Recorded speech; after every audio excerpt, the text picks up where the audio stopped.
السلام عليكم ورحمة الله وبركاته. إن الحمد لله نحمده ونستعينه ونستغفره ونعوذ بالله من شرور أنفسنا ومن سيئات أعمالنا. من يهده الله فلا مضل له ومن يضلل فلا هادي له. وأشهد أن لا إله إلا الله وحده لا شريك له وأشهد أن محمدا عبده ورسوله صلى الله تعالى عليه وعلى آله وصحبه وسلم تسليما كثيرا. أما بعد فأعوذ بالله من الشيطان الرجيم. إن رحمة الله قريب من المحسنين. শ্রদ্ধেয় ওলামায়ে কেরাম, সম্মানিত দিনী মাতৃমণ্ডলী, পর্দার আড়ালের মা এবং বোনেরা, রাত 10টা বেজেই গেছে। আমাকে ভাইয়েরা বলেছিলেন যে 9টা থেকে 10টা আপনি, তো আমার সময় শেষ হয়েই গেছে অলরেডি। আর এর উপর যদি সময় পার করার পরে আপনাদেরকে কষ্ট দিই, তাহলে এটি যে আয়াত পাঠ করেছি মহসেনিন বলে, এহসানের পরিপন্থী। এটা ভালো করা হলো না, এটা খারাপ করা হলো এহসান। তো এসেছিলাম রিয়াজে বিশেষ একটা সফরে। কোনো এমন প্রোগ্রাম ছিল না যে দিনই কোনো আলোচনা রাখব, কিন্তু আমাদের হিতাকাঙ্ক্ষী ভাইদের কঠিন বেশি চাপে পীড়াপিড়িতে এই ছোট্ট একটা প্রোগ্রামে হাজির হয়েছি। আল্লাহ রাব্বুল আলামিন যেন কবুল করেন। চিন্তা করলাম দুনিয়ার সাথে দিনের কোনো কথা যদি হয়ে যায় তাহলে সফরটি আরও বরকতপূর্ণ হবে। আল্লাহ রাব্বুল আলামিন যেন এই সফরকে মোবারক করেন আমাদের জন্য এবং আপনাদের জন্য।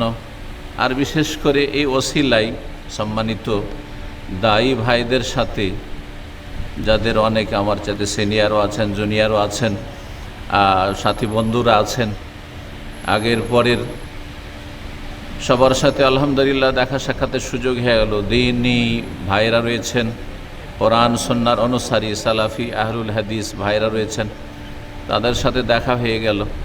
তাদের সাথে কিছুক্ষণ বসা, এটা বড় সৌভাগ্যের বিষয়।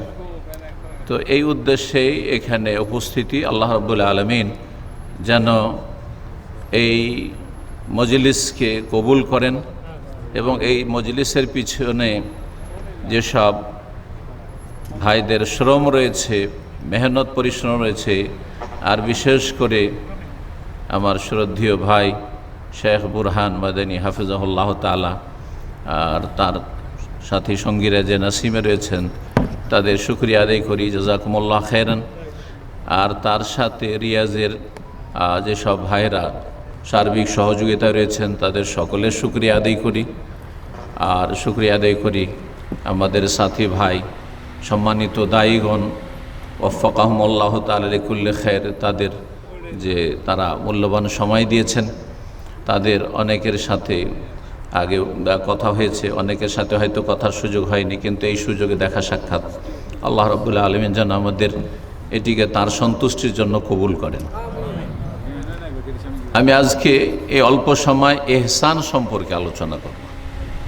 যে এহসানের কথা, আপনারা যখন আকীদার কথা আসে, যে দিনের স্তরগুলি মারাতিবুদ্দিন, তখন এহসানের কথা আকীদার যারা চর্চা করেন, পড়েন। আর এহসান শব্দটি বাংলা ভাষার মতো ব্যবহার হয়, যদি কোরআন এবং সুন্নাহর আরবি ভাষা ব্যবহার হয়ে থাকে, কিন্তু সেটির বাস্তবায়ন খুব কম হয়ে থাকে। এহসান শব্দটি সম্পর্কে আমাদের পরিচিতি আছে, কিন্তু তার প্রতি আমল আমাদের, এমন কি যারা দাওয়াতের ময়দানে কাজ করছেন, দাওয়াতের ময়দানে সহযোগী হয়ে রয়েছেন, তাদেরও এই ক্ষেত্রে বড় ঘাটতি রয়েছে। আমার নিজের থেকে শুরু করে অন্য সবার কথা বলছি, যার ফলে এহসান নিয়ে 2-4টি কথা বলবো। কারণ এখানে এটি একটু খাস মজলিস, এখানে সিনিয়র ভাইয়েরাও রয়েছেন, যারা নিয়মিত দাওয়া সেন্টারগুলির, ইসলামিক সেন্টারগুলির ছাত্র, তারা রয়েছেন। সুতরাং তাদের মধ্যে এহসানটি আগে বিদ্যমান থাকতে হবে, তারপরে অন্যদেরকে আমরা এহসানের দাওয়াত দিতে পারব। আল্লাহ রাব্বুল আলামিন এহসানের কথা বিভিন্ন ভাষায় কোরআনে কারীমে বর্ণনা করেছেন। একটি আয়াতে আল্লাহ বলছেন, ইন্না রাহমাতাল্লাহি কারীবুম মিনাল মুহসিনিন, নিশ্চয় আল্লাহর রহমত যারা এহসানকারী, যারা নিষ্ঠাবান, যারা সদাচরণকারী, যারা ভালো করে তাদের অত্যন্ত নিকটবর্তী। অর্থাৎ আল্লাহর রহমত পেতে হলে এহসানের গুণ নিয়ে আসতে হবে নিজের মধ্যে। এহসানের বিপরীত হচ্ছে ইসাআহ, খারাপ করা। ইমাম হাফেজ বিন হাজার রাহিমাহুল্লাহ তাআলার একটি কথা ফাথুল বারীতে পড়েছিলাম ছাত্র জীবনের পরেই, যখন বুখারীর একটু সারাহগুলি পড়তাম সেই সময়টাই প্রথমকালে। তো তখন তিনি একটি কথা লিখেছেন, ওয়াত্তাবিউনা লাহুম বিইহসান। আল্লাহ যে কোরআনে বলেছেন ওয়াত্তাবিউনা লাহুম বিইহসান, মুহাজিরিন আনসার এবং যারা এহসানের সাথে তাদের অনুসরণ করেছে। এই এহসানের শর্ত আল্লাহ লাগিয়েছে। দেখে শুধু সাহাবায়ে কেরাম তাবেঈনদের অনুসারী হওয়া যথেষ্ট নয়, এহসানের সাথে তাদের অনুসারী হইতে হবে, তাবেঈন হইতে হবে। আর তারপরে তিনি সেখানে লিখেছেন যে যারা ওই তাবেঈনদের যুগে জুলম অত্যাচার করেছে, খারাপ আচরণ করেছে, দুর্ব্যবহার করেছে, অন্যায় করেছে, মানুষকে কষ্ট দিয়েছে, অনেক জালেম ছিল সেই যুগে, তাদের নাম নেওয়ার সময়ও নেই আর প্রয়োজনও নেই। তারা এই আয়াতে তাদেরকে খারিজ করে দেওয়া হয়েছে যে তাদের ওপর আল্লাহ সন্তুষ্ট না। জি, রাদিয়াল্লাহু আনহুম ওয়া রাদু আনহু, আল্লাহ বলছেন সূরা তওবার আয়াত নম্বর 100-তে, ওয়াস-সাবিকুনাল আউওয়ালুনা মিনাল মুহাজিরিন ওয়াল আনসার ওয়াল্লাযীনা ইত্তাবাউহুম বিইহসানিন রাদিয়াল্লাহু আনহুম ওয়া রাদু আনহু। আল্লাহ তাদের উপর সন্তুষ্ট আর তারা আল্লাহর উপর সন্তুষ্ট। এই আল্লাহর সন্তুষ্টি যদি পেতে হয় তাহলে মুহাজিরিন আনসার সাহাবায়ে কেরামদের এহসানের সাথে যারা অনুসারী হয়েছে তারা হইতে পারবে সাহাবায়ে কেরামদের পরে রাদিয়াল্লাহু তাআলা আনহুম আজমাইন। কিন্তু যারা খারাপ আচরণের সাথে অনুসরণ করেছে, অর্থাৎ তাবেঈনদের যুগ পেয়েছে, সাহাবায়ে কেরামদেরকে দেখেছে, সাহাবায়ে কেরামদের সাথে তাদের মোলাকাত হয়েছে, কিন্তু ভালো আচরণ করেনি, অন্যায় আচরণ করেছে, তারা এখান থেকে এক্সিট, খারিজ। তাদের জন্য আল্লাহ সন্তুষ্টি নিশ্চিত নয়। যদিও শেষ পরিণাম জালেম যদি মুআহিদ তৌহিদবাদী হয়, বড় শিরক কুফরি না থাকে, ঈমান ভঙ্গকারী আকীদা না থাকে, তো আল্লাহ রাব্বুল আলামিনের আযাব শাস্তির কথা যেসব রয়েছে তারপরে তাদের জন্য শেষ পরিণামে জান্নাত রয়েছে। এটি হচ্ছে আহলে সুন্নাত ওয়াল জামাতের আকীদা। কিন্তু এই কথাটি তিনি বলেছেন মূল্যবান কথা, যে যারা এসার সাথে এহসানের সাথে অনুসরণ করেনি, খারাপ আচরণের সাথে অনুসরণ করেছে, তারা এখান থেকে বহিষ্কৃত। তাহলে আপনি আমি দেখেন তাবেউনা লাহুম বিইহসান যে আয়াতটি, এটা শুধু তাবেঈনদের জন্য নয়। এখানে আরেকটি কথা না বলে দিলে অসম্পূর্ণ থাকবে, বরং বলতে হবে যে কিয়ামত পর্যন্ত যারা সাহাবায়ে কেরাম মুহাজিরিন আনসার যে ইসলামের ওপর রাসূলুল্লাহ সাল্লাল্লাহু আলাইহি ওয়াসাল্লাম তাদেরকে ছেড়ে গেছেন, সেই ইসলামের অনুসরণ করবে, সাহাবায়ে কেরামদের অনুসারী হবে কিয়ামত পর্যন্ত এহসানের সাথে। তাহলে এই এহসানের গুণ আমাদের মধ্যে থাকতে হবে। যদি এহসানের গুণ থাকে তাহলে রাদিয়াল্লাহু আনহুম ওয়া রাদু আনহু, আল্লাহ রাজি আমাদের উপর, আর আমরা আল্লাহ রাব্বুল আলামিনের নেয়ামত পেয়ে, প্রতিদান পেয়ে রাজি হয়ে যাবে। আল্লাহ রাব্বুল আলামিন যেই অবস্থায় রাখেন সুখে দুঃখে, তাতে আপনি সন্তুষ্টি প্রকাশ করতে পারবেন এই গুণ থাকলে। তাহলে এহসানের বিষয়টি, আর এই ক্ষেত্রে সাহাবায়ে কেরামদের অনুসারী হইতে হবে, এটা আমাদেরকে হইতে হবে। তো তারা এহসান কি জিনিস?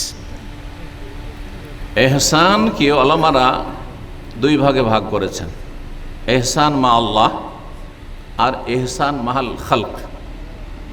আল্লাহর সাথে এহসান এবং আল্লাহর সৃষ্টির সাথে এহসান। প্রথম এহসান হচ্ছে সদাচরণ করা আল্লাহর সাথে। আল্লাহর সাথে আপনার আচরণটা ভালো হইতে হবে, সহজ ভাষা আল্লাহর সাথে আপনার আচরণটা ভালো হইতে হবে। আল্লাহর সাথে আপনার আচরণ, আমার আচরণটা যে ভালো হইতে হবে, সম্পর্কটা যে ভালো হইতে হবে, এই বিষয়ে রাসূলুল্লাহ সাল্লাল্লাহু আলাইহি ওয়াসাল্লামের সেই প্রসিদ্ধ হাদিসে জিবরাইল বলে যে হাদিসটি প্রসিদ্ধ, তাতে জিবরাইল আলাইহিস সালাম এসে রাসূলুল্লাহ সাল্লাল্লাহু আলাইহি ওয়াসাল্লাম জিজ্ঞেস করলেন ইসলাম সম্পর্কে। জবাব দিলেন রাসূলুল্লাহ সাল্লাল্লাহু আলাইহি ওয়াসাল্লাম ইসলামের যে 5টি রুকন। ঈমান সম্পর্কে জিজ্ঞাসা করলেন, ঈমানের 6টি রুকন বললেন রাসূলুল্লাহ সাল্লাল্লাহু আলাইহি ওয়াসাল্লাম। তারপর ইহসান সম্পর্কে জিজ্ঞেস করলেন, ইহসান সম্পর্কে জিজ্ঞাসা করায় রাসূলুল্লাহ সাল্লাল্লাহু আলাইহি ওয়াসাল্লাম বললেন আনতা আবুদাল্লাহ কাআন্নাকা তারা আখবিরনি আনিল ইহসান। এই ইহসান ছিল ইহসান মা আল্লাহ, আল্লাহর সাথে ইহসান সম্পর্কে, আল্লাহর সাথে সুসম্পর্ক সম্পর্কে, আল্লাহর সাথে সদাচরণ সম্পর্কে জিজ্ঞাসা করেছিলেন জিবরাইল আলাইহিস সালাম রাসূলুল্লাহ সাল্লাল্লাহু আলাইহি ওয়াসাল্লাম। তখন বলেছিলেন আনতা আবুদাল্লাহ কাআন্নাকা তারা। ইহসানের স্তর হচ্ছে যে তুমি আল্লাহর ইবাদত বন্দেগী করবে। এটাকে অনেকে এমন সীমিত করে দেয়, আল্লাহর ইবাদত বন্দেগী করবে মানে ওই সালাতটি ইবাদত, শুধু নামাজ ইবাদত। সুতরাং ব্যাখ্যা করতে গিয়ে, বুঝাইতে গিয়ে বলে তুমি যখন নামাজ পড়বে যেন আল্লাহকে দেখছো। হ্যাঁ, তাহলে যখন আপনি রোজা রাখছেন তখন যেন আল্লাহকে দেখছেন, আপনি যখন জাকাত দিচ্ছেন, দান করছেন, তখন যেন আল্লাহকে দেখছেন, যখন হজ উমরা ইহরামে আছেন তখন যেন আল্লাহকে যেন দেখছেন আপনি।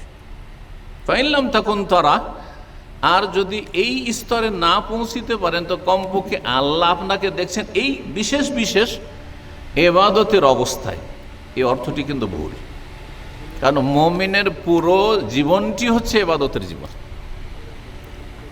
মহান আল্লাহ ইরশাদ করেছেন সূরা হিজরের শেষ আয়াত 99 নম্বর আয়াত, ওয়াবুদ রব্বাকা হাত্তা ইয়াতিয়াকাল ইয়াকিন। তুমি তোমার প্রতিপালকের ইবাদত বন্দেগী করতে থাকো তোমার মওত আসা পর্যন্ত। তাহলে ইবাদত আপনাকে চালিয়ে যেতে হবে। দেখেন, সবচেয়ে বড় ইবাদত হচ্ছে তাওহীদ, সবচেয়ে বড় ইবাদত হচ্ছে আল্লাহর একত্ব প্রতিষ্ঠা করা, তাহকিকুত তাওহীদ, তাওহীদ প্রতিষ্ঠা করা। সেটা যদি আপনি পুরোপুরি করেন তাহলে পুরোপুরি আপনি নিরাপত্তা লাভ করবেন। আর যদি আংশিক তাওহীদ প্রতিষ্ঠা করেন, তাওহীদের একটা দিক হচ্ছে গুনাহ থেকে বেঁচে থাকতে হবে, হ্যাঁ, আর বিদআত থেকে বেঁচে থাকতে হবে, বিভিন্ন রকমের যেগুলি আল্লাহর অসন্তুষ্টির কাজ সেগুলি থেকে বেঁচে থাকতে হবে। কিন্তু আপনার তাওহীদ শিরক নেই, তাওহীদের পরিপন্থী বিষয় শিরক নেই, কিন্তু অন্য অন্য পাপ আছে, আর অধিকাংশ লোকের আছে। তাহলে পূর্ণ আপনি তাওহীদের বাস্তবায়ন করলেন না, তাহকিক করলেন না, আপনি আংশিক করলেন। আপনি যতটা পরিমাণ আপনি তাওহীদের বাস্তবায়ন করেন ততটা আপনি নিরাপত্তা লাভ করেন। উলাইকা লাহুমুল আমন ওয়া হুম মুহতাদুন। আর পূর্ণ যদি তাওহীদের বাস্তবায়ন করতে পারেন, মান হাক্কাকা তাওহীদ দাখালা জান্নাহ বিলা হিসাবিন ওয়ালা আযাব। ইমাম ইবনে মুহাম্মদ আব্দুল্লাহ রাহিমাহুল্লাহ তার কিতাবুত তাওহীদ একটি অধ্যায় কায়েম করেছেন, কেউ যদি তাওহীদের পূর্ণ বাস্তবায়ন করেন তো বিনা হিসাবে বিনা আযাবে জান্নাত পাবে। অনেক আজকাল আশাবাদী, একটু কোরআন শোনার অনুসারী হইলে বিভিন্ন পাপের জগৎ থেকে উঠে এসছে, শিরক বিদআতের জগৎ থেকে উঠে এসছে, একটু ধার্মিকতা এসেছে, শেখ আমি বিনা হিসাবে জান্নাত যেতে চাই। প্রশ্ন বেশ আবেগী প্রশ্ন, কিন্তু আমি চিন্তা করি যে আমরা এই কথা ভাবতে পারি না যে বিনা হিসাবে, হ্যাঁ সহজ হিসাবে জান্নাতে যেতে চাই এটা তো ভাবতে পারি, কিন্তু বিনা হিসাবে জান্নাতে যেতে চাই, এত বড় উচ্চ আকাঙ্ক্ষা, অথচ ঈমান আমল এত দূর আমাদের যায় না। তাহলে এই আকাঙ্ক্ষা করাটা, জানি না কি অবস্থায়, গায়েব তো জানি না কি অবস্থা আছেন, কিন্তু আসলে এটা অনেক বড় আশা আকাঙ্ক্ষা। সম্পূর্ণরূপে তাওহীদের প্রতিষ্ঠা করতে পারলে বিনা হিসাব বিনা আযাবে জান্নাতে যাওয়া যাবে। ফিরে আসি ইহসানের দিকে,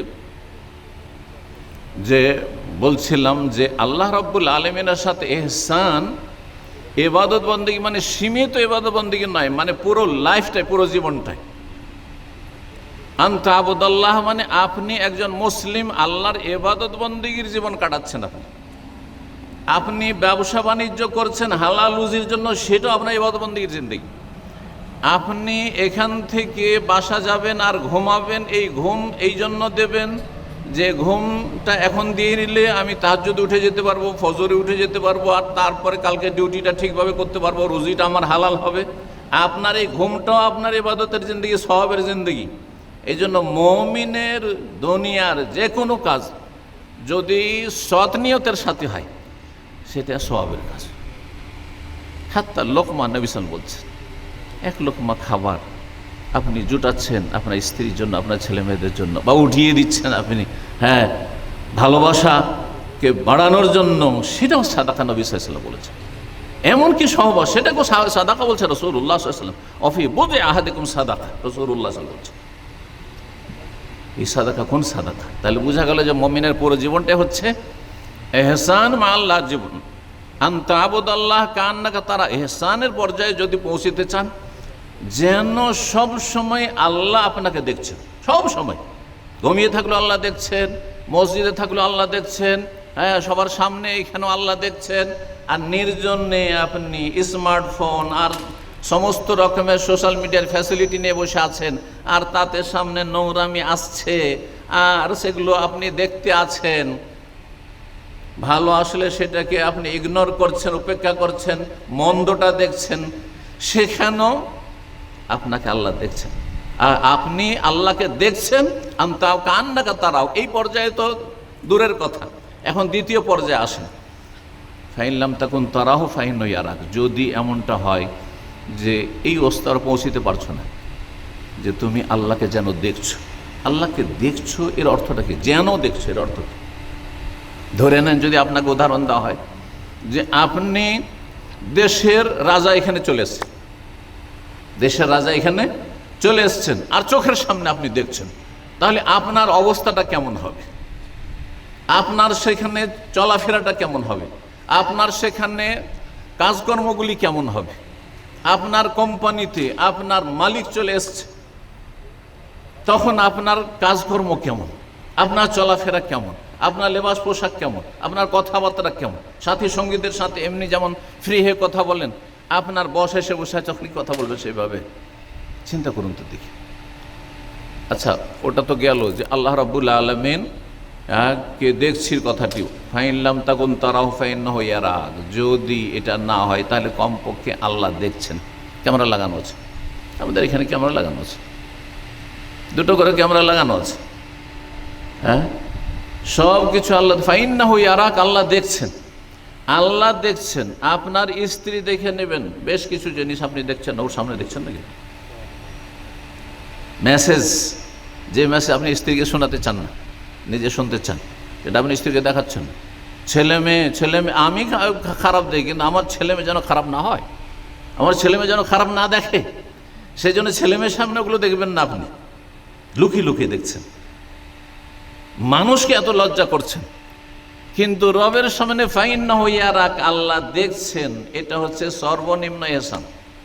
ইহসানের স্তরের নিম্ন স্তর হচ্ছে, নিচের স্তর হচ্ছে ফাইন্নাহু ইয়ারাক, আল্লাহ দেখছেন আপনাকে যে আপনি কি করছেন। বিভিন্ন পাপ করছেন আপনি, বিশেষ করে আর আজকাল এই ফিতনার যুগে, মোবাইলের ফিতনার যুগে নির্জনতার পাপ, একাকী হওয়ার পাপ। যখন মানুষ একাকী হয়ে যায়, তখন আল্লাহর ভয় না থাকলে আর এই ইহসানের এই বৈশিষ্ট্য না থাকলে যে কোনো কিছু করতে পারে, যে কোনো কিছু দেখতে পারে, যে কোনো অন্যায় করে দিতে পারে। আল্লাহ আমাদের হেফাজত করুন এই সমস্ত ফিতনা থেকে। তো বলছিলাম আল্লাহর সাথে ইহসানের কথা। আল্লাহর সাথে ইহসানের আগে তাহলে যে স্তরগুলি, এই কথাটি বলা অত্যন্ত জরুরি মনে করছি। তার আগে কিসের আলোচনা আসলে? ইসলামের কথা। ইসলামের 5টি রুকুন, তাই না? তার মধ্যে একটি হচ্ছে, হ্যাঁ, তাওহীদের শাহাদাত আর রিসালাতের শাহাদাতের পরে 5 ওয়াক্ত সালাত 2 নম্বরে। অধিকাংশ মুসলিমদের 5 ওয়াক্ত সালাতই ঠিক নেই, 5 ওয়াক্ত সালাত ঠিক নেই। আল্লাহ সম্পর্কে, রসুল সম্পর্কে আকীদা ঠিক নেই। সালাফি আকীদার মানুষ ঠিক আছে, আল্লাহ সম্পর্কে, রসুল সম্পর্কে আকীদা ঠিক আছে। 5 ওয়াক্ত সালাত অনেকের গাফিলতি আছে। আপনি সহিহ আকীদা মানহাজের দাবিদার, কিন্তু ফজরের সালাতে আপনি গায়েব।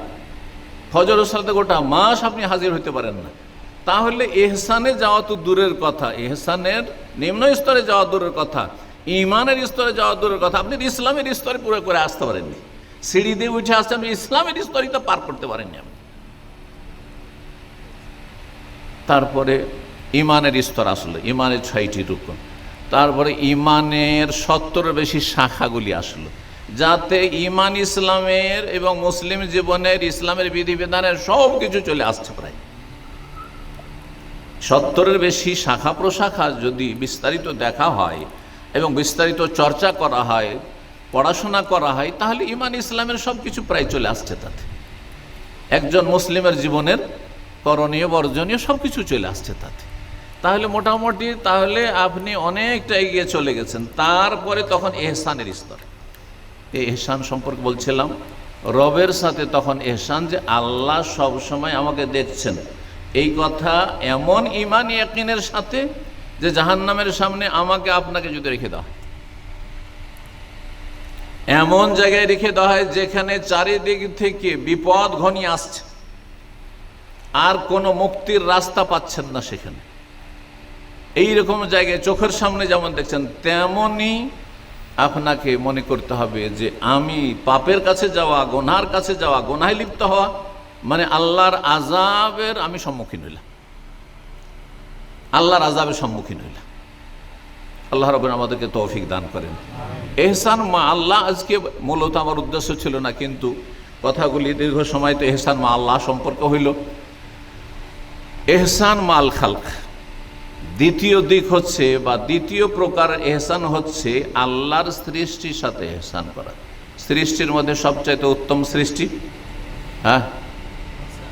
মানুষ, মানুষের মধ্যে সবচাইতে শ্রেষ্ঠ যে আল্লাহ, আম্বিয়া রসুলগণ, আম্বিয়া রসুলগণ, আর তারপরে মুমিন মুসলিম। ওইভাবে তো বলে তাহলে সাহাবায়ে কেরাম আম্বিয়াদের সাথী সঙ্গী যায় মুসলিম, যারা বিশ্বাসী, বিশ্বাসী সম্মানিত। লাকাদ খালাকনাল ইনসানা ফি আহসানি তাকওয়িম সুম্মা রাদাদনাহু আসফালা সাফিলিন। তো মুসলিম, তাহলে ইহসান মাল খালক যখন মুসলিমের সাথে হইতে হবে আগে, তারপর অমুসলিমের সাথেও হইতে হবে। এখন তো অন্য সৃষ্টির কথা, আপনার চতুষ্পদ জন্তু, পাখি, অন্য অন্য জাতি পতঙ্গ, পোকামাকড় যা কিছু আছে ইহসান মাল খালকের মধ্যে আসবে, কিন্তু আপনি মানুষের ক্ষেত্রে প্রথমে মুসলিমের মধ্যে সবচাইতে নিকটবর্তী আপনার কে? সবচাইতে নিকটবর্তী একজন মানুষের সবচাইতে কাছের মানুষকে বলেন, বলছেন না যে স্ত্রীর হক আগে হয়ে গেল, মাশাআল্লাহ। মা আর বাপকে ছেড়ে দিলেন, বাপকে একবার উপেক্ষা করলেন, তা তার পিতা মাতা দুইজন বলতে হবে। আল্লাহ রাব্বুল এই জন্য সূরা নিসার আয়াত নম্বর 36 ইরশাদ করেছেন, ওয়াবুদুল্লাহ ওয়ালা তুশরিকু বিহি শাইআ ওয়া বিল ওয়ালিদাইনি ইহসান। এখানে ইহসান বলেছেন না? আরও আয়াত আল্লাহ বলছেন সূরা ইসরাতে, ওয়াকাদা রাব্বুকা আল্লা তা'বুদু ইল্লা ইয়্যাহু বিল ওয়ালিদাইনি ইহসানা। আগে ওয়ালিদাইন বলেছেন, এই সূরা নিসার আয়াতে আসেন। সূরা নিসার এই আয়াত নম্বর 36-এ কয়টি বিষয় আছে কেউ বলতে পারেন? যদি বলতে পারেন হাত তুলবেন। কয়টি বিষয় বর্ণনা করা হয়েছে? এটাকে বলা হয় হক। এতে 10টি হকের কথা, 10টি অধিকারের কথা বর্ণনা করা হয়েছে। 1 নম্বর অধিকার হক হচ্ছে আল্লাহ রাব্বুল আলামিনের, সেটি হচ্ছে ওয়াবুদুল্লাহ ওয়ালা তুশরিকু বিহি শাইআ। আল্লাহর ইবাদত কর, আল্লাহর সাথে কাউকে শরীক স্থাপন করিও না। সেই ক্ষেত্রে উচ্চ স্তর হচ্ছে এহসান মা আল্লাহ, এহসান মা আল্লাহ। তারপরে মানুষের সাথে এহসান করতে, মানুষের মধ্যে সবচেয়ে কাছের ওয়ালিদাইন, পিতা মাতা, সেজন্য বলছেন অবিল ওয়ালিদাইনে এহসান। তারপর অবিদিল কুরবা ওয়াল ইয়াতামা ওয়াল মাসাকিন ওয়াল জারিজিল কুরবা ওয়াল জারিল জুনুবি ওয়াস সাহিবি বিল জামবি ওয়াবনিস সাবিল ওয়া মা মালাকাত আইমানুকুম। আর 9টি, বাপের পরে আবার আরও 8টি, 10টি, টোটাল 10টি আল্লাহ বর্ণনা করেছেন। এখানে কিন্তু এহসান অবিল ওয়ালিদাইনে এহসান, তারপরে বলছেন এর সাথে এহসান করো, ওর সাথে এহসান করো, ওর সাথে এহসান করো, ওর সাথে এহসান করো, এভাবে আল্লাহর বর্ণনা করেছেন। তাহলে এই আয়াতটি পুরো এহসান সম্পর্কে, যে কার কার সাথে এহসান করতে হবে। এখানে আল্লাহ রাব্বুল আলামিন মুসলিমের পরে অমুসলিমদের কথাও বর্ণনা করেছেন। ওয়াল জারিল কুরবা ওয়াল জারিল জুনুব, কাছের প্রতিবেশী আর দূরের প্রতিবেশী। তারপর ওয়াসসাহিবে বিল জামব, দূরের প্রতিবেশী। তারপরে আল্লাহ ওয়াসসাহিবে বিল জামব, দূরের সঙ্গী, কাছের সঙ্গী আর দূরের সঙ্গী। ওয়াসসাহিবে বিল জামবে তাফসীর মুফাসসিরিনগণ বলেছেন যে যারা অমুসলিম, আপনার সাথে তাদের দেখা সাক্ষাৎ হচ্ছে অথবা আপনার আশেপাশে বসবাস করছে, আপনার সাথে তাদের চলাফেরা হচ্ছে, যেখানে হোক না কেন, জি ওয়াসসাহিবুল জামব। আবার এর তাফসীর আছে যে ক্ষণিকের জন্য, কিছুক্ষণের জন্য কোথাও কারো সাথে বসলেন, যে সে হচ্ছে ওয়াসসাহিব, পাশের সঙ্গী। এই যে কিছুক্ষণ এসে আধা ঘন্টা 10 মিনিট এসে বসলেন কারো পাশে, হয়তো আর কোনোদিন বসা হবে না। ফ্লাইটে কোনোদিন বসেছেন পাশে এক সঙ্গীর সাথে বসে, জীবনে হয়তো এর সাথে আর দেখা হবে না, সে কোন দেশের আপনি কোন দেশের, আর জীবনে দেখা সাক্ষাৎ হবে না। বাসে, ট্রেনে, কোনো জায়গাতে আপনি কোনো জায়গায় স্টেশনে কিছুক্ষণের জন্য আপনি প্রতীক্ষালয়ে বসেছেন, আর সেখানে পাশে 10 মিনিট 5 মিনিট বসেছেন। রুমমেট কে কোন দেশের একই কোম্পানিতে চাকরি করেন, কিছুদিনের জন্য এক রুমে থেকেছেন, ওয়াসসাহিবে বিল জামব ইত্যাদি ইত্যাদি। আল্লাহ রাব্বুল আলামিন সকলের সাথে ইহসান করতে বলেছে।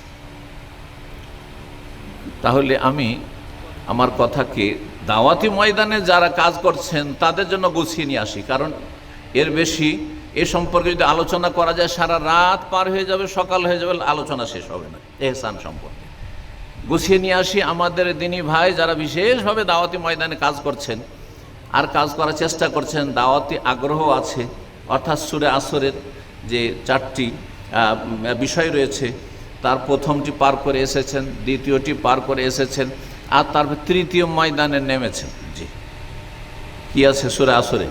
ইল্লাল্লাযিনা আমানু, ঈমান, ইলমের সাথে ঈমান, আর তারপরে ওয়ামিলুস সালিহাত, মাশাআল্লাহ ফারায়েজ ওয়াজিবাত, ফরজ ওয়াজিব আদায় করছেন, হারাম নাজায়েজ থেকে বেঁচে থাকছেন, ওয়াতাওয়াসাউ বিল হাক্কি, এবং হক কথা একে অপরকে পৌঁছাবার চেষ্টা করছেন। দাওয়াতি ময়দানে কাজ করতে চাইছেন বা করছেন, বা সহযোগী হয়ে, দায়ীদের সহযোগী হয়ে পাশে থেকে কাজ করছেন। এই যে স্বেচ্ছাসেবকের কাজ করছেন, মজলিসে আসছেন, আসার পরে একটু সেবা দেওয়ার চেষ্টা করছেন, মানুষকে আরও ভালো করার চেষ্টা করছেন, আপনি কিছুটা অ্যাডভান্স হয়েছেন। বিশেষ করে তাদেরকে বলছি আমি এই বিষয়গুলো, কারণ আমাদের মাঝে মাঝে এমন আচরণ হয় যে নতুন আমাদের মজলিসে এসেছে সে আমাদের খারাপ আচরণের কারণে আর জীবনেও আসবে না, এরকম হয়ে যায়। রাসূলুল্লাহ সাল্লাল্লাহু আলাইহি ওয়াসাল্লাম এইরকম লোকদের সম্পর্কে ইন্না মিনকুম মুনাফিরিন, তোমাদের মধ্যে কিছু কিছু লোক আছে মানুষকে আকৃষ্ট করে না, ঘৃণা ছড়ায়, আরও দূরে সরিয়ে দেয়, আরও দূরে সরিয়ে দেয়। উদাহরণ দিয়ে বলি, গত সপ্তাহে এক ছাত্র এসে আমাকে বলছে যে শেখ আপনার দার্সে আমি আসি, আর একদিন প্রচণ্ড ক্লান্ত ছিলাম, খুবই ক্লান্ত ছিলাম, তো ঝিমাচ্ছি। ওই সময় এক পুরাতন ছাত্র, যারা মাশাআল্লাহ ভলেন্টিয়ার কাজ করে অথবা একটু অ্যাডভান্স দাওয়াতি ময়দানে, পুরাতন ছাত্র তাকে যে সম্বোধনটি করেছে সেটা হচ্ছে যে আপনি ক্লাসে এসে ঘুমাচ্ছেন, দার্সে বসে বসে ঘুমাচ্ছেন, কেন এসছেন আপনি? আপনার এসে লাভটা কি? এই ভাষায়, আপনি ক্লাসে এসে ঘুমাচ্ছেন, তাহলে আপনার এসে লাভ কি? কেন এসেছেন আপনি? বাসায় ঘুমাইতেন তাহলে। এটা কি ইহসানের ভাষা হইল? হ্যাঁ, ভালো আচরণের ভাষা হইল? এটা কি আকৃষ্ট করার ভাষা হইল? হ্যাঁ, না খারাপ আচরণের ভাষা হইল? বলুন দেখি। এটা একটা নজির, এরকম বহু ভাষা আছে। একজন মানুষ একটু বিলম্ব করে এসেছে, সে হয়তো অনেক দূর থেকে আসছে, রাস্তা হারিয়ে ফেলেছে, অথবা আপনাকে চিন্তা করে ইলতামিস লিআখিকা সাবিনা উজরান, তোমার একজন ভাইয়ের জন্য 70টা ওজর তলাশ করো, যে হতে পারে তার কোনো অসুবিধা, হতে পারে তার কোনো অসুবিধা, হতে পারে তার কোনো সমস্যা। তো লেট করে এসেছে, দার্সে বা আলোচনাতে বিলম্বে এসেছে, তখন এসে বলছে আপনারা কি করতে এসছেন? খাওয়া দাওয়া করার জন্য এসছেন? হ্যাঁ, বিরিয়ানি খেতে এসছেন? না না, এই ভাষা তো ভালো ভাষা হইল না, এটা ভালো আচরণ হইল না, আপনার এটা আকৃষ্ট করলেন না। হতে পারে সেই ব্যক্তির বিভিন্ন ওজর, সে ডিউটি থেকে ছুটে এসেছে, সে আর কোনো সমস্যাই ছিল, অথবা যাই হোক ইমানের দুর্বলতা আছে, তাই বলে তাকে কি এইভাবে সম্বোধন করা যাবে? এটা ভালো আচরণ হইল না। এইভাবে দাওয়াতি ময়দানে যেসব ভাইরা কাজ করছেন তাদের অনেকেই মনে করেন যে আমি 5 বছর 10 বছর পরে এতটুকু এগিয়েছি, একজন মানুষ নতুন হেদায়েতের পথে এসেছে, তাকে আমি এখনই আমার মতো দেখতে চাই। এটা হবে নাকি? আপনি নিজের কথা চিন্তা করেন তো। এরকম অনেক বাপ মা আছে। আমরাও ছোটবেলায় দুষ্টামি করেছি না, করিনি? আপনারা দুষ্টামি করেন নাই? সবাই দুষ্টামি করেছে। কিন্তু অনেক বাবা মা আছে মনে করে ওই অতীত, নিজের অতীত ভুলে যায়। সে কি ছিল, তারা কি ছিল, ওই সব ভুলে যায়। মনে করে আমার ছেলেগুলোকে ছোট থেকে আমি ফেরেশতা দেখতে চাই, ছোট থেকেই ফেরেশতা দেখতে চাই, এই ফিতনার যুগে ফেরেশতা দেখতে চাই, সুতরাং এটা করতে দেবো না, এটা করতে দেবো না, এটা যেন না হয়, এটা যেন না হয়। না, এমনটা হলে চলবে না, এমনটা হলে চলবে না। আপনাকে সবসময় চিন্তা করতে হবে যে কিছু দুষ্টমি থাকবে, কিছু গাফিলতি থাকবে। সাদ্দাদু ওয়া কারিবু, নবী সাল্লাল্লাহু আলাইহি সাল্লামের হাদিসের একটা অংশ যে মধ্যম পন্থা অবলম্বন করো। জি, মায়াও করতে হবে, ভালোবাসাও করতে হবে, ভালো আচরণও করতে হবে এবং শাসনও করতে হবে, দুটোই করতে হবে। একবারে স্বাধীন ছেড়ে দিলে হবে না। ঠিক তেমনি মানুষকে আকৃষ্ট করতে হবে, কখনো কারো ক্ষেত্রে শক্ত ভাষাও বলতে হবে, কিন্তু এমনভাবে নয় যে যাতে ঘৃণা ছড়ায়। জি, এহসান করলেন না আপনি। দাওয়াতি ময়দানে এহসান না করার কারণে, খারাপ আচরণের কারণে, আমাদের আখলাক চরিত্র খারাপ হয়ে যাওয়ার কারণে অনেক মানুষ বিভ্রান্ত হচ্ছে বা দূরে সরে যাচ্ছে। সুতরাং এই ক্ষেত্রে আমাদেরকে সজাগ হইতে হবে। আল্লাহ রাব্বুল আলামিন যেন আমাদেরকে তৌফিক দান করেন। তার এহসানের বিষয়টি অত্যন্ত গুরুত্বপূর্ণ। আখলাক চরিত্র চিন্তা করুন। আপনি যখন আপনি চিন্তা করবেন যে মানুষের সাথে যদি আমি ভালো আচরণ করি, আর এহসান একটি গুরুত্বপূর্ণ উত্তম চরিত্র, তাহলে আল্লাহ রাব্বুল আলামিন আমার জন্য মহাপুরস্কার রেখেছেন।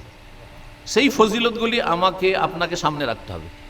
নেকি যেগুলো বলা হয়েছে কোরআন সুন্নায়, সওয়াব বলা হয়েছে, প্রতিদান বলা হয়েছে, পুরস্কার বলা হয়েছে, সেগুলি সবসময় যখন আমাদের নজরের সামনে থাকবে তখন আমরা সবর করব, তখন আমরা ছাড় দেব, তখন আমরা কষ্ট করব, কারণ আমাদের এই মহাপুরস্কার হাসিল করতে হবে। তো চিন্তা করুন, রাসূলুল্লাহ সাল্লাল্লাহু আলাইহি ওয়াসাল্লাম উত্তম চরিত্রের ফজিলতে কত সুন্দর সুন্দর কথা বলেছেন। ঈমানের ক্ষেত্রে যদি পাকা মুমিন হতে চান তাহলে আপনাকে চরিত্রবান হইতে হবে। আকমালুল মুমিনিনা ঈমানান আহসানুহুম খুলুকান। সে সবচাইতে বেশি কামেল পারফেক্ট মুমিন তা যার চরিত্র যত বেশি ভালো, যার চরিত্র যত বেশি ভালো। কিয়ামতের দিনে হাসর মাঠে নেকি গুনার পাল্লায় যখন নেকি গুনার ওজন হবে, তখন নেকির পাল্লায় সবচাইতে ভারী হবে কি? হ্যাঁ, তৌহিদ লা ইলাহা ইল্লাল্লাহ তো আছে, তারপরে লা ইলাহা ইল্লাল্লাহ তৌহিদের হাদিস ছাড়া এহসানের ক্ষেত্রে বলুন, উত্তম চরিত্রের ক্ষেত্রে বলুন, এমন কোন হাদিস জানা আছে? আবু দাউদে রয়েছে, মা মিন শাইইন আসকালু ফিল মিজান ইনদাল্লাহি তাআলা মিন হুসনিল খুলুক। এমন কোনো নেকি নেই, এমন কোনো আমল নেই যেটি আল্লাহর নেকির পাল্লায় বেশি ভারী হয় কিয়ামতের মাঠে মিন হুসনিল খুলুক, উত্তম চরিত্রের চাইতে। তাহলে উত্তম আচরণগুলি করতে হবে। যে যত কাছের তার সাথে তত বেশি ভালো আচরণ করতে হবে। আমরা করি কি, যাদের সাথে সাময়িক কিছুক্ষণ বসি তাদের সাথে খুব ভালো আচরণ দেখায়, কারণ সাময়িক কিছুক্ষণের জন্য। ধরেন 10 মিনিটের জন্য কারোর সাথে বসেছেন, 5 মিনিটের জন্য দেখালো, রাস্তায় দেখালো, একটা হাসি মুখে একবারে একটু মুচকি হাসি দিলেন, আর তারপরে তাকে বেশ যেমন করে আর পশ্চিমারা ওই সব লৌকিকতা করলেন। এটা তো সহজ, এইরকম ভালো চরিত্র দেখানো সহজ, 2 মিনিট 4 মিনিট 5 মিনিটের জন্য, 10 মিনিটের জন্য। কিন্তু রুমমেট সাথীর সঙ্গে একই রুমে থাকেন, সারা রাত থাকেন, সারা দিন থাকেন, অনেক সময় ডিউটি থাকেন, 24 ঘন্টা থাকেন, বছরকে বছর থাকছেন, তাদের সাথে কেমন আপনার আচরণ এটা প্রমাণ করবে যে আপনার মধ্যে ইহসানের গুণ আছে কি। আপনি কি ভালো আচরণ করেন না মন্দ আচরণ করেন মানুষের সাথে? আপনি স্ত্রীর সাথে সারা জীবন কাটাচ্ছেন, যার নাম জীবন সঙ্গিনী, তার সাথে আপনার আচরণটা ভালো না মন্দ এটা আপনার হিস্ট্রি প্রমাণ করবে। এই জন্য নবী সাল্লাল্লাহু আলাইহি ওয়াসাল্লাম বলেছেন, নেক স্ত্রী যদি সার্টিফিকেট দেয় তো তার সার্টিফিকেটের মূল্য আছে। হ্যাঁ, ও খেয়ারুকুম লিনিসাইহিম, তোমাদের মধ্যে ভালো ওই লোকেরা যারা তাদের স্ত্রীর কাছে ভালো। কারণ সবসময় আপনার ভিতর বাহির সব জানছে, আপনার সব অবস্থা জানছে। হ্যাঁ, কিন্তু বাইরের লোক তো জানে না যে আপনার ভাষা এত খারাপ, বাইরের লোক তো জানে না যে আপনার মধ্যে এত নোংরামি আছে, আপনি এত নিচু মানের লোক, আর আপনি এত কৃপণ, আর এত আপনি বদচরিত্র, আর আপনি এত রূঢ়। হ্যাঁ, এইসব তো জানে না, কারণ তাদের সাথে লৌকিকতা করে এসছেন। রাস্তাঘাটে দেখা হইলো, অফিসে দেখা হইলো, কিছুক্ষণ থাকলেন, সেখানে দুনিয়ার স্বার্থ আছে, আর সেই জন্য আর তাদের কাছে আপনি দুর্বল, ওইটাও একটা বিষয় আছে। কিন্তু এখানে স্ত্রীর কাছে এসে তো সে দুর্বল আপনার কাছে, তখন সেখানে আপনার আচরণ অন্যরকম, তখন গিরগিটের মতো রং বদলে দেন আপনি। হ্যাঁ, হঠাৎ করে রং বদলে গেল। অফিসে কত ভালো মানুষ, হাসি মুখে কথা, আর সাথী সঙ্গে বন্ধু মহলে কত হাসি মুখে কথা, কারণ সেখানে বিজনেস পারপাস রয়েছে, সেখানে টাকা পয়সার স্বার্থ রয়েছে, সেখানে দুনিয়ার স্বার্থ কাজ করছে। কিন্তু ঘরে আপনার দুনিয়ার স্বার্থ কাজ করে না, সেজন্য স্ত্রীর সাথে খারাপ আচরণ, ছেলে মেয়েদের সাথে খারাপ আচরণ, বাপ মায়ের সাথে খারাপ আচরণ, দুর্বলদের সাথে খারাপ আচরণ, অসহায়দের সাথে খারাপ আচরণ, গরিবের সাথে খারাপ আচরণ। তাহলে আপনার মধ্যে তো এহসান মাল খালক নেই, মানুষের সাথে এহসান নেই। আল্লাহ রাব্বুল এহসান করার তৌফিক দান করুন। এহসানের মাধ্যমে, ভালো চরিত্রের মাধ্যমে যা হাসিল করতে পারবেন, নম্রতার মাধ্যমে যা হাসিল করতে পারবেন, খারাপ আচরণ দিয়ে কখনো সেটা হাসিল করা যায় না। প্রিয় নবী সাল্লাল্লাহু আলাইহি সাল্লাম বলেছেন। সুতরাং মানুষকে আকৃষ্ট করার চেষ্টা করুন। বাশশিরু, নবী সাল্লাল্লাহু বলছেন, মানুষকে আশ্বস্ত করো, সুসংবাদ দাও, আশ্বস্ত করো। কোনো কাজ হবে না হয়তো, তারপরে বলেন আচ্ছা দেখছি চেষ্টা করছি, ইনশাআল্লাহ দোয়া করেন, যদি না হয় আল্লাহ এর উত্তম বিকল্প দিবেন। এইভাবে জি, বাশশিরু, মানুষকে আশ্বস্ত করো। ওয়ালা তুনাফিরু, ঘৃণা ছড়াইও না, মানুষকে দূরে ঠেলে দিও না। আল্লাহ রাব্বুল আলামিন কোরআনে কারীমে ইরশাদ করে, সেটি দিয়ে শেষ করছি, ফাবিমা রাহমাতিম মিনাল্লাহ লিনতা রাসূলুল্লাহ সাল্লাল্লাহু আলাইহি সাল্লাম, যার মুজিজা দেখেও মানুষ আকৃষ্ট হইতো, তারপরেও আল্লাহ বলছেন যে শুধু মুজিজা দেখিয়ে তোমাকে মানুষকে হেদায়েত করলে হবে না, মুজিজার চ্যালেঞ্জ যথেষ্ট নয়, বরং আল্লাহর বিশেষ রহমত অনুগ্রহ যে লিনতালাহুম, মানুষের সাথে তুমি নম্র আচরণ করে থাকো। এটা আল্লাহর রহমত যে তোমাকে নরম বানিয়েছে। ওয়ালাউ কুনতা ফাজ্জান গালিজাল কলবি, তুমি কর্কশ ভাষী যদি হতে, আর তুমি যদি নিষ্ঠুর হতে, হ্যাঁ, তুমি যদি পাষণ্ড হতে, তাহলে লান ফাদ্দু মিন হাওলিক, তোমার চারপাশ থেকে সব লোকগুলো সরে যেত, কেউ তোমার কাছে আসতো না। সুতরাং আমরা যেন ভালো আচরণ করি, বিশেষ করে যারা দাওয়াতি ময়দানে কাজ করছি, আল্লাহ সবর করার তৌফিক দান করেন। যে কেউ কষ্ট দিলে তাদের সবর করুন, সেটা হাসি মুখে মেনে নেন। নতুন মানুষ এসেছে, আসার পরে ভাবছে যে আপনারাই সব হয়তো সুবিধাগুলো নিচ্ছেন, তাদের কিছুই দিচ্ছেন না, আর খারাপ কথা একটা বলেই দিল, না, আপনি রিয়াক্ট করবেন না, আপনি তার প্রতিক্রিয়া দেখাবেন না, বরং আপনি ধৈর্য ধরেন। অথবা সবই সবর করতে হবে, দাওয়াতি ময়দানে কাজ করলে অবশ্যই ধৈর্য ধারণ করতে হবে। এই জন্য আল্লাহ রাব্বুল আলামিন এই শিক্ষা দিয়েছেন যে ওয়ালা তাকু ফি যাইকিম মিম্মা ইয়ামকুরুন ইন্নাল্লাহা মা'আল্লাযিনা তাকাউ ওয়াসবির ওয়া মা সাবরুকা ইল্লা বিল্লাহ, ধৈর্য ধারণ করো। আল্লাহ রাব্বুল আলামিনের কাছে ধৈর্য চাইলে, তৌফিক চাইলে আল্লাহ অবশ্যই দেবেন। আল্লাহ রাব্বুল তৌফিক, আল্লাহর ধৈর্য ধারণে তৌফিক দান করেন, ভালো আচরণে তৌফিক দান করেন, মানুষের এহসান করার তৌফিক দান করেন, এবং ঘর থেকে শুরু করার তৌফিক দান করেন, দুর্বলদের থেকে শুরু করার তৌফিক দান করেন, কাছের লোক থেকে এহসান ভালো আচরণ করার তৌফিক দান করেন, ভালো চরিত্রের অধিকারী হওয়ার তৌফিক দান করেন। শুধু সহি আকীদাতে মানুষকে আকৃষ্ট করা যাবে না যদি আমাদের আখলাক চরিত্র ভালো না হয়। আল্লাহ রাব্বুল আলামিন তৌফিক দান করেন। যদি মতের মিল না হয়, অনেক ফিকহি মাসলা আছে যেখানে মতের মিল হচ্ছে না, এমনকি কিছু মাসলা রয়েছে যেগুলি এমন বিষয় নয়, কিন্তু আপনি একজনের ভক্ত হওয়ার কারণে সেটাকে নিয়ে যারা সালাফি উলামা আহলে হাদিস উলামা তাদের বিরুদ্ধে আপনি লেখালেখি শুরু করে দিয়ে তাদের বিরুদ্ধে আপনি বিরূপ মন্তব্য করে বসছেন। আপনি কতটাই বা জানেন? শুধু আপনি ডিফেন্স করার জন্য অথবা আপনি কারো পক্ষ নেওয়ার জন্য এমন কিছু করতে যাবেন না, সেখানে নীরব থাকুন। আলেম ওলামারা সেই বিষয়গুলি বুঝবেন। কিন্তু আজকাল ফেসবুকের জগতে আপনি হয়তো জীবনেও তার সাথে দেখা হবে না, জীবনেও ক্ষমা নেওয়ার সুযোগ হবে না, আপনি একটা ফেসবুকে মন্তব্য করে দিয়ে আপনি কোনো একজন আলেমকে, কোনো একজন ব্যক্তিকে কষ্ট দিলেন, সেই কষ্টটা থেকে গেল, বান্দার হক নষ্ট, খারাপ আচরণ করলেন, আপনি হয়তো সারা জীবন মনে থেকে গেল, হয়তো সে ক্ষমা করল না, আপনি ভুল পথে ছিলেন হয়তো, অথবা আপনি সঠিক পথে ছিলেন, তাই বলে কি এটাই কি সমাধান ছিল? না, মোটে এইটা সমাধান ছিল না। সুতরাং আল্লাহ রব্বুল আলমের কাছে দোয়া করি, আল্লাহ রব্বুল আমাদের দিনী ভাইদেরকে, বিশেষভাবে দিনী বোনদেরকে যারা দিনের ময়দানে, দাওয়াতের ময়দানে কাজ করছেন, ধৈর্য ধারণের তৌফিক দান করেন, এহসানের তৌফিক দান করেন, ভালো আচরণের তৌফিক দান করেন, এবং আল্লাহ রব্বুল আলমিন জামাতকে ভুল ভ্রান্তি থেকে বাঁচিয়ে রাখেন, এবং ভালো আচরণের মাধ্যমে আল্লাহ সন্তুষ্টি অর্জনের তৌফিক দান করেন, দুনিয়া আখিরাতে সার্বিক কল্যাণ দান করেন, সালাফি দাওয়াতকে আল্লাহ সফলতা দান করেন, আহলে হাদিসদের দাওয়াতকে আল্লাহ রব্বুল সফল করেন, এবং আহলে হাদিস সালাফিদের বিরুদ্ধে যারা ষড়যন্ত্র করছে পৃথিবীতে, আল্লাহ তাদের যেন হিদায়াত দান করেন, এবং তাদের অনিষ্ট তাদের দিকে আল্লাহ রাব্বুল আলামিন ফিরিয়ে দেন। ওয়া সাল্লাল্লাহু ওয়া সাল্লাম আলা নবিয়িনা মুহাম্মদ ওয়া আলা আলিহি ওয়া সাহবিহি আজমাইন।